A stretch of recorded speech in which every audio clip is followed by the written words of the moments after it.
কে বলেছে গান্ধীঘাট মানে শুধু প্রেমের ঘাট? হ্যাঁ, প্রেমিক প্রেমিকারা এখানে আসে, প্রেমে হাবুডুবু খায়। কিন্তু আপনি যদি পাহাড় সমুদ্র বাদ দিয়ে খাঁটি বাংলার নদীর ঝিলে প্রেমে পড়তে চান, তাহলে অবশ্যই একবার গান্ধীঘাটে আসেন।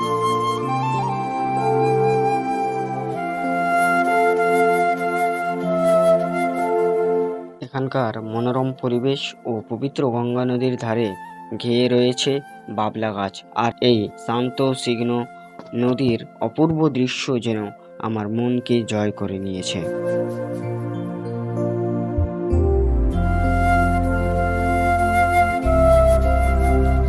এই গান্ধীঘাটে এসে মনে হয় যেন জীবনের সমস্ত দুঃখ কষ্ট ভুলে গেছি। আপনি যদি প্রাকৃতিক প্রেমিক হন, তাহলে অবশ্যই এই ফারাক্কার গান্ধীঘাটে আসতে পারেন।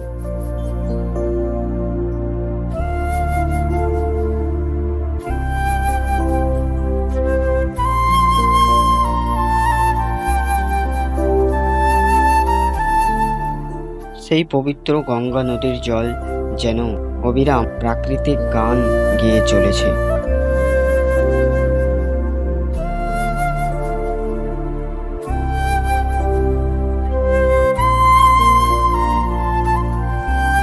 কর্মজীবনের ব্যস্ততার মাঝেই আজ বেরিয়ে পড়লাম গান্ধীঘাটের উদ্দেশ্যে। এখানে এসে বুঝতে পারলাম যে এখানকার পরিবেশ উপভোগ করতে অনেকেই এখানে এসছেন।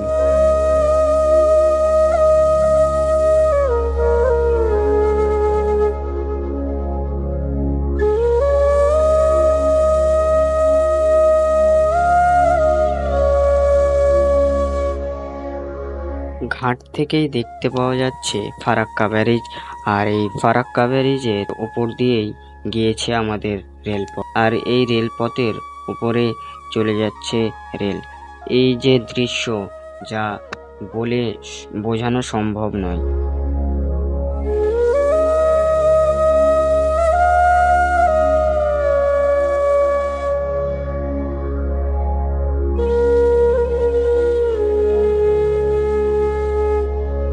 এখানকার বাবলা গাছ ও তার ছায়া, স্নিগ্ধ গঙ্গার ঝলমল জল, পাখির ডাক এবং দাঁড়িয়ে থাকা গান্ধীজির মূর্তি যেন আমাকে পিছন থেকে হাঁক মেরে বলছে, চলে যাচ্ছ আর আসবে না?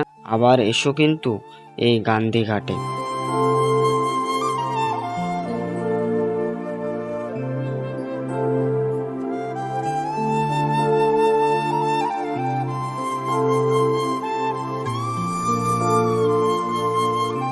তবে আপনারা আমার কমেন্টে লিখে যাবেন যে এই ঘাটের নাম গান্ধীঘাট রাখা হয়েছে কেন।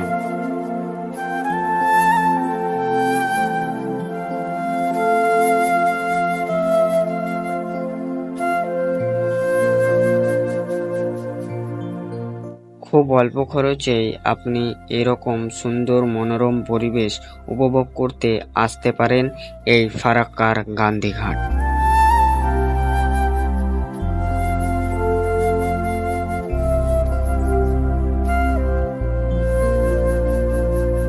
তবে আজকের ভিডিও কেমন লাগলো কমেন্টে অবশ্যই জানিয়েন, এবং আমাদের চ্যানেলে যারা নতুন আছেন অবশ্যই আমাদের চ্যানেলটি সাবস্ক্রাইব করবেন এবং ফেসবুকে পেজটি ফলো করবেন।